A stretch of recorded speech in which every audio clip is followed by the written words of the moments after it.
तर संसद मार्ग पोलीस ठाण्याच्या बाहेरची आपण ही दृश्य पाहतोय।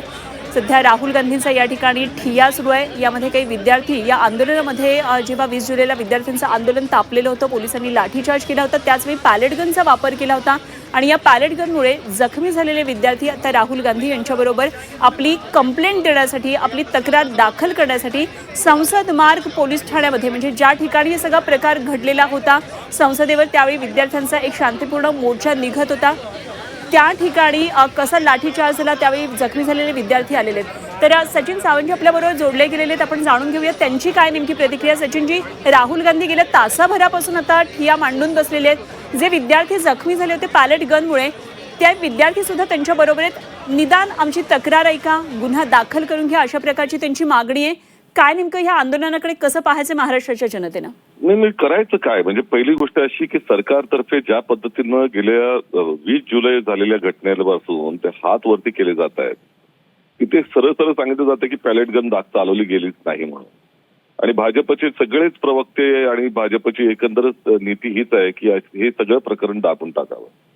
प्रश्न असा आहे की ज्या पद्धतीचा अमानुष व्यवहार त्या जंतर मंतरच्या मोर्चावरती झाला होता, तो सगळ्यांनी पाहिला डोळ्यांनी। खिळे लावलेल्या लाट्या पाहिल्या आपण, इलेक्ट्रिकचे शॉक देताना पाहिले, त्या ठिकाणी दगडाचे ती ट्रक घेऊन आलेली पोलीस पाहिले आपण, खाजगी वेशातले पोलीस पाहिले, आणि पोलीस पण नव्हते, खाजगी वेशातले गुंड देखील होते तिथं। त्यांना कोणी ऑथोराईज केलं? कुठल्याच पद्धतीचं उत्तर हे सरकारकडनं आलं नाही।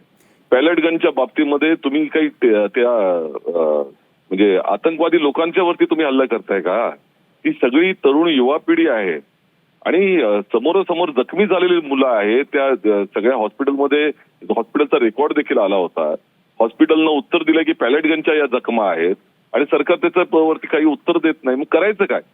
अशा वेळेला त्या आता पीडिता बरोबर बसलेत, त्याला न्याय कोण देणार?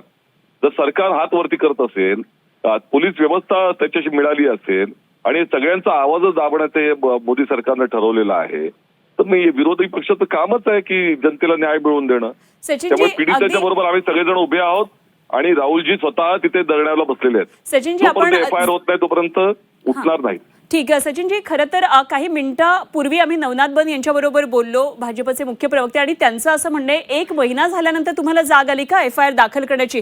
जेव्हा 20 जुलैला सगळं प्रकरण झालं होतं, पॅलेट गनने जे सगळे जखमी झालेले विद्यार्थी आहेत, हे व्रण तेव्हा होते, तेव्हा तुम्ही एफआयआर करायला का आला नाहीत? 1 महिन्यानंतर जाग कशी येऊ शकते असा प्रश्न आहे त्यांचा। काय आहे म्हणजे ह्याला म्हणजे बुद्धिहीनता म्हणतात। संपूर्णपणे संसद इतक्या काळावरती वादीसाठी जी बंद झाली, ती कशासाठी झाली? म्हणजे जर स्वतःला शरम असती त्या मोदी सरकारला आणि भारतीय जनता पक्षाला, तर त्यांनी स्वतःहून त्याच्यावरती कारवाई केली असती। हो, पण उत्तर द्यायला अमित शहा आले होते, तुम्हाला उत्तर ऐकायचं नव्हतं असं त्यांचं म्हणणं आहे, आणि केवळ नौटंकी आहे, जेनझींच्या जीवावर हे रिलॉन्चिंग चाललंय असं त्यांचं म्हणणं आहे। कसलं रिलॉन्चिंग? सामान्य माणसाचा आवाज उचलणं, त्या ठिकाणी अन्याय झाला त्याच्या विरोधामध्ये उठून उभं राहणं, हे काही रिलॉन्चिंग म्हणतात? हे भारतीय जनता पक्षाचं लक्ष लोकांचं विचलित करण्यासाठीचं उत्तर आहे। त्यांनी उत्तर दिलं पाहिजे होतं।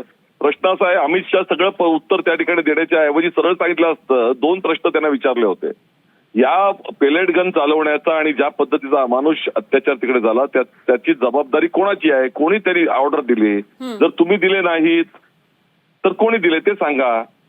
आणि दोन्ही कंडिशन मध्ये त्यांचा राजीनामा मागितला होता। आता यांची उत्तर काय ऐकायची? म्हणजे अत्याचार करणारे हेच लोक आणि येऊन आपण सर्वासर्व करणारे हेच। पहिल्यांदा राजीनामा दिला पाहिजे होता अमित शहानी, आणि आजचा गायब उत्तर दिलेलं नाही। ती पॅलेट गन चालवण्याचं आदेश कोणाचे होते आजही कळलेलं नाही। त्यामुळे त्याच्या विरोधात करणार ना, आम्ही आवाज उचलत राहणार। जोपर्यंत न्याय मिळत नाही तोपर्यंत विरोधी पक्षाचा गप्पा बसणार नाही। राहुल गांधीजी म्हणाले या मोदी आणि शहा आणि भारतीय जनता पक्षाची झोप उडालेली आहे, त्यांना झोपून देणार नाही आम्ही।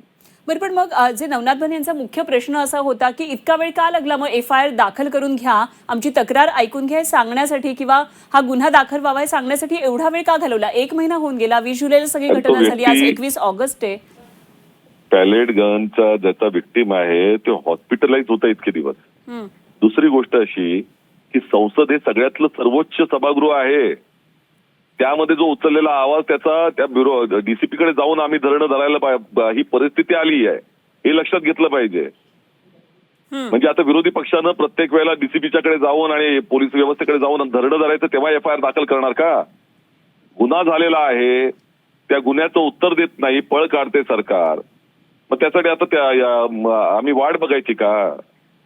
हे अतिशय नाईलाजानं उचललेलं पाऊल आहे की अत्यंत लायक नसलेलं सरकार आहे आणि बेफाम झालेलं असंवेदनशील सरकारचे कान उघडण्यासाठी आणि डोळे उघडण्यासाठी ही पद्धती आम्ही वापरलेली आहे. ठीक आहे सचिनजी, खूप धन्यवाद. आपण झी 24 तास बरोबर बोललात आणि आपली भूमिका नेमकी काँग्रेसची काय आहे हे सांगितलं. सचिन सावंत आपल्या बरोबर होते.